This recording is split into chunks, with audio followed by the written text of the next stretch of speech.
Pesquisa que eu estou acompanhando que faz mais sentido é a que acertou a do governador Tarcísio, que é a Veritá. Na Veritá eu estou com 30. O mesmo Boulos deve estar com 25, alguma coisa assim. Em outras pesquisas o Boulos está com 21. Mas o que interessa, na verdade, é que a minha entrada, eu entrei com 5, subi para 10, depois 11, 14, 16, 18, 21, 24, 26, 29 e 30. Mas é normal, né? Você está subindo e se eu continuar subindo de forma exponencial, eu ia estar com 200% já. Então agora é a hora de virar a volta, de conquistar. Agora, né, depois da exposição e muita gente, esse consórcio comunista do Brasil me atacando, que é o Nunes, com PMDB e companhia, o PSB, juntaram os 4 contra mim. É normal que essa subida agora vai ser a conta-gota, normal. Agora, você vai na rua, é um pouquinho diferente. Você vai ver que a pesquisa é diferente. Eu tenho minhas tracks, eu sinto a vergonha de ver uma pesquisa dessa, e aqui, você que é eleitor, eu tenho que te contar o segredo das pesquisas. Alguém paga por elas. Pesquisas quali, que trazem mais detalhamento, elas custam milhões.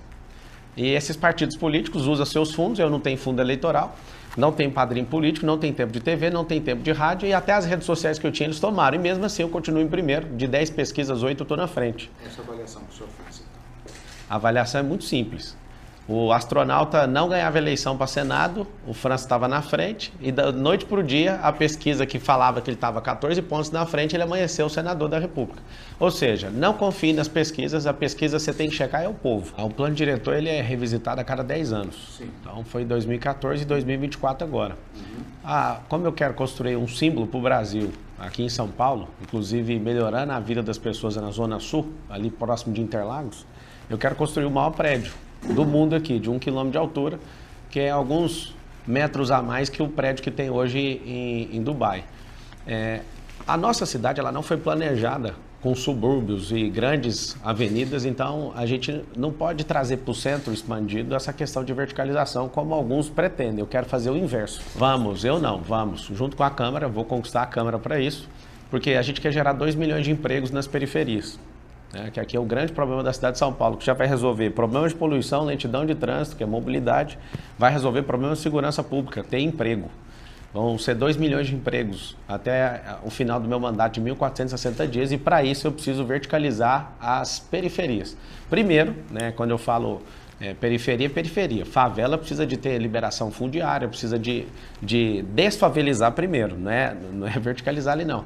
É nas periferias, ou seja, a cidade de São Paulo concentrou muito no eixo expandido, agora a gente precisa de inverter esse circuito para o lado de fora, para as divisas, porque a cidade de São Paulo, respondendo e terminando a resposta, ela está rodeada de 38 cidades, é uma metrópole poderosa e a gente precisa de investir nessas capilaridades, onde você vai ter emprego aí próximo da sua casa, vai melhorar a sua qualidade de vida e você vai gostar muito disso. Ao contrário, tem muito prédio, a gente vai diminuir a quantidade de prédios e vai ter economia física.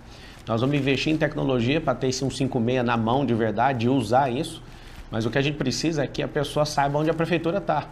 Às vezes a pessoa precisa de um cadastro, ela vai num prédio, ela precisa de pegar um outro serviço, ela vai em outro. Nós vamos unificar isso, a prefeitura. Eu não vou replicar a administração do Ricardo Nunes, que ela não funciona, ela é inchada. Nós vamos equalizar isso.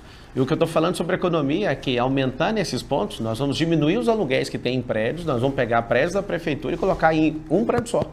Hoje você pega várias secretarias, cada uma tem um prédio. A gente vai unificar isso, ou seja, uma subsecretaria hoje às vezes está em 10, 15 prédios, já está em um só. Isso é economia. E aí a gente vai transicionar isso para tecnologia. Vai criar uma outra subprefeitura. Nós vamos criar as 96, você que está assistindo, são 472 bairros, mais de 1.000 favelas em São Paulo. São 96 distritos. O que eu quero é o que você quer também. Quer ter uma subprefeitura próxima da sua casa. E essa subprefeitura, inclusive, vai ter um negócio chamado GDB, que é o gestor de bairro. Gestor de bairro de 100 quadras, de 10 quadras e de 1 quadra, e nós vamos colocar essa subprefeitura. Você vai ver aí os comerciantes, os moradores, os trabalhadores, todo mundo vinculado, e vai ter uma figura de zeladoria na cidade, assim como tem nos Estados Unidos, que não vai ficar precisando de empreiteira para ficar consertando coisa depois que estraga um ano depois. Eles vão fazer a prevenção disso. Quebrou a calçada? Vai arrumar. A gente tem um problema hoje na cidade de São Paulo, que são mais de 30 milhões de metros quadrados precisando de fazer calçada. E aí, olha o impacto disso. Você pensa, mas isso aí é o problema do dono do imóvel, né? Esse problema é de todo mundo, porque 30% hoje das entradas nas UPAs é de quê? Acidente por Problema é de calçado. Transformar a escola pública de São Paulo numa escola olímpica. E eu digo por quê. Mas o agrupar. O agrupar em escolas. O agrupar é o seguinte, a máquina ela é muito grande e ela está ineficiente, a gente gasta 25 bilhões, salvo engano, no próximo ano a gente vai investir, né? Ou melhor, se for com a estrutura administrativa de hoje, é gasto. A gente vai investir, vai chegar quase em 30 bi ano que vem. O que acontece? Se a gente não criar eficiência nessa administração pública, o seu filho só está com ocupação. Então, a grande verdade desse agrupamento é que a gente vai ensinar algumas coisas e o começo disso não é implementando em todas as escolas de uma vez. Então, nós vamos começar a ensinar coisas que deveriam ser ensinadas há décadas para os brasileiros, mas vai começar por São Paulo. Inteligência emocional, socioemocional, empresarização, tecnologias do futuro, empregos do futuro e educação financeira. O que é a nossa pretensão? A gente não consegue montar, se não for para o agrupamento, a gente não consegue montar a escola olímpica de uma vez só. Então nós vamos agrupar numa região, nós vamos começar a testar o modelo. Só para você ter uma noção, um centro olímpico custa de 1 milhão, dependendo do lugar, 1,5 milhão de reais. A gente quer colocar isso em todas as escolas e em todas as periferias. Por quê? O esporte, ele molda caráter. Eu sou esportista, eu sou triatleta, eu posso garantir para você o seguinte, que quem é das artes marciais não briga, a pessoa luta, ou seja, ela muda a mente dela. Das 80 mil pessoas que tem na situação de rua, o que você vai ver? Você vai ver que não tem esportista na rua. Então nós vamos ensinar para o seu filho que ele pode ter o próprio negócio. O Brasil hoje não tem esse modelo. Inclusive quem faz faculdade de administração não aprende a mexer com empresa, ele aprende a ser supervisor de uma empresa, um gerente no máximo. Nós vamos ensinar isso para o seu filho. E é isso que nós vamos fazer na escola. Eu vim de escola pública, sou filho de faxineiro, filho de faxineira, filho de funcionário público. E eu posso falar uma coisa para você. Nós não aprendemos a prosperar. E no governo de São Paulo, da cidade de São Paulo, seu filho vai aprender. Nós vamos recuperar o número 1 em 4 anos, em 1.460 dias. Nós vamos voltar para o primeiro lugar no IDEB. São Paulo não faz sentido nenhum. São Paulo não está em primeiro, perdendo para estados como Goiás, Paraná, Santa Catarina. Não faz sentido nenhum a gente perder isso. Então, nós vamos recuperar isso. No ensino, hoje, só 38% das crianças estão terminando a fase de alfabetização alfabetizadas. Ou seja, o Bananinha não está dando conta de fazer isso. Inclusive, esse relógio que eu estou usando aqui é de um garoto chamado Theo, lá do Jardim Rosana. E ele me deu esse relógio. E eu prometi para ele que ia ser o governo das crianças e dos mais pobres. Theo, estou aqui com o seu relógio. Quando você tem um plano, e aqui fica claro para todo mundo de São Paulo, o plano é para ser votado e depois nós vamos para a parte de projeto. O que é a diferença de plano e projeto? São 10 planos de governo. Nós estamos viabilizando quem vai tocar esse plano, o time que vai tocar esse plano. Ganhamos a eleição, nós vamos fazer o projeto. Aí, de acordo com o caixa, a gente vai ter que gerar economia para gerar isso. Agora, qual que é a intenção? Vou te responder a pergunta. Está vinculado ao presenteísmo, ao crescimento da nota dessas escolas. E a gente vai fazer isso. Para você ter uma ideia, de novo, nos Estados Unidos, o valor do IPTU do imóvel está vinculado à nota da escola. Só para você ter uma noção. O estilo, né? Não chama IPTU lá. O valor dos imóveis fica vinculado à nota da escola. Esse é o modelo de gestão que eu quero fazer na Escola Pública de São Paulo. É fazer o quê? Vincular para todo mundo dar tanto valor na escola pública que a gente vai ficar todo mundo de olho nessas notas. E aí a gente vai fazer um ranking comparativo dessas escolas e vamos premiar esses professores em relação a isso. Precisa de viabilizar. Eu imagino que esses últimos governos não têm subido a percepção de valor que os professores têm. A gente vai nas duas frentes. Agora, a lógica de premiação imediata vai fazer ele empolgar muito mais. O professor precisa ser honrado. Eu não sou pedagogo, não sou formado nisso, mas eu dou aula, né? Eu sou mentor de milhões de pessoas no Brasil e eu valorizo sua profissão. Eu sou um educador e você pode saber que o próximo prefeito de São Paulo é educador e vai valorizar o que vocês estão fazendo. Na década de 90, todo mundo respeitava o professor e respeitava a polícia. Eu não sei o que aconteceu, que esse esquerdismo, esse comunismo foi alastrando na nossa cabeça. Ninguém respeita mais a autoridade, não respeita a polícia e nem respeita o professor. Os alunos vão respeitar vocês, sim. Vocês podem contar com parte, né? Porque o maior cliente da Sabesp, quase 50% do consumo da Sabesp é a Prefeitura de São Paulo, é a cidade de São Paulo. Eu acredito no Tarcísio. Apesar dele estar insistindo em apoiar um defunto, todos os dias ele acorda com a missão de ressuscitar um defunto chamado Bananinha. Eu acredito que ela não foi toda privatizada, né? Tem capital privado agora, porque ela não tinha dinheiro no caixa, acho que foi assertivo. O Estado, ele se provou que não dá conta de tocar a si próprio, então precisa da iniciativa privada para dar a celeridade, injeção de capital nisso. Eu acredito que o Tarcísio... Sim, mas o voluntariado faz sentido? Voluntariado, claro, a gente tem mais de 1000 mananciais. Quando eu falo de voluntariado é para ajudar a limpar os rios.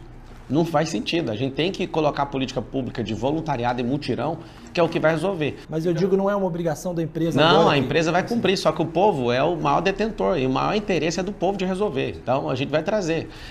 A obrigação do prefeito, por exemplo, zerar a fila de exame de 447 mil. Não tem como, eu vou ter que trazer gente de fora, vou ter que fazer hospital provisório, eu vou ter que fazer convênio com hospitais particulares. Ou seja, esse modelo de mutirão, que é o que eu estou propondo, e você votando aí no dia da vingança, dia 6 de outubro, do número 28, nós vamos trabalhar muito forte com isso. O prefeito mal intencionado, igual o Boulos, entrando, não vai limpar nunca. O que está aí já sabe que não vai limpar também porque não limpou. Estão fazendo 10 anos. A Sabesp, eu já falei, quase 50% do consumo, da renda que essa empresa gera é a cidade de São Paulo. Então, se eu não trabalhar de forma bem intencionada com o governador, isso aqui não vai fazer nunca. Então, é meu interesse particular. Eu lembro de uma vez que eu fui comprar uma fazenda e eu perguntei, qual que é o rio que passa atrás? Você precisa saber disso. Sim. E aí, alguém me escondeu isso, eu cheguei no lugar, era o Tietê. Eu falei, nem de graça eu quero. Por quê? Porque um rio desse, se ninguém respeita ele, o que eu quero uma fazenda dessa? Vou te explicar. O rio Tietê tem 1.000 quilômetros. A vazão dele é uma baixa vazão. E é um rio que é limpo numa ponta e é limpo na outra. Mas quando passa nessas cidades, e principalmente na cidade de São Paulo, vira o maior esgoto a céu aberto. Então tem que ter política pública de quê? De limpar os mananciais, de fazer tratamento do esgoto dentro da cidade, que a gente não tem esse tratamento. E essa universalização do saneamento básico garante isso. E essa tacada do Tarcísio, eu acredito pela primeira vez, que agora tem como fazer. Qual o papel da prefeitura? Porque apoiar, criar esses mutirões, limpar esses mananciais, porque nós estamos descarregando toneladas de lixo dentro do Tietê. Se eu, como prefeito, com política pública, evitar que isso seja jogado, eu já contribuí com a minha parte. A minha parte é de 12 milhões de pessoas dentro da cidade. Fui para El Salvador, tive com o ministro da Justiça, o Gustavo, e ele me deu uma aula de como combater a criminalidade. E eu ouvi na Guarda Municipal, ouvi na Polícia Militar, né, algumas pessoas da polícia, eu percebi o seguinte: a gente investir nesse mesmo... Hoje a gente tem 7.000 guardas e nós vamos chamar todo mundo que está aprovado em concurso. Se eu aumento essa guarda desse tanto, eu não consigo valorizar os salários deles. Consegue, a gente é rico, não precisa preocupar com isso não. Só quando eu chegar na prefeitura, no 1º de janeiro, eu vou mandar revisar todos os contratos e gerar uma economia que você nem imagina. Calma. Tirando a companheirada, esse bando de corrupto, fica tranquilo, vai sobrar dinheiro.